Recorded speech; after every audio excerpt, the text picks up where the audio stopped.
નમસ્કાર દર્શક મિત્રો, એસડી ન્યૂઝ ગુજરાતી ચેનલ પર આપનું સ્વાગત છે. હું આપની સાથે વૈશાલી પોબારુ કરીશું નજર આજના સમાચાર પર.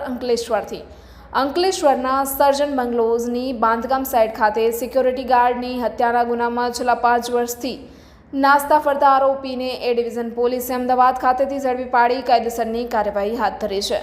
અંકલેશ્વર હાંસોટ રોડ પર સર્જન બંગલોઝની નવી બાંધકામની સાઇટમાં અભિતેન્દ્રસિંહ ચંદેલ અને યોગેન્દ્રસિંહ ઉર્ફે નવલસિંહ હરિશ્ચંદ્ર ઠાકુર બંને સિક્યુરિટી ગાર્ડ તરીકે નોકરી કરતા હતા. તે સમયે ગત તારીખ 16મી નવેમ્બર 2019ના રોજ રાત્રિના સમયે બંને ઇસમો વચ્ચે કોઈ કારણોસર ઝઘડો થતાં યોગેન્દ્રસિંહ ઉર્ફે નવલસિંહ હરિશ્ચંદ્ર ઠાકુરે અભિતેન્દ્રસિંહને પથ્થર વડે માથાના ભાગે ઈજાઓ કરી મોત નિપજાવી ભાગી છૂટ્યો હતો.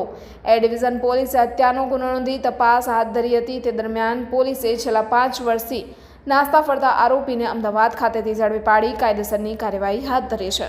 Reporter Jayesh Prajapati, SD news Gujarati, Ankleshwar.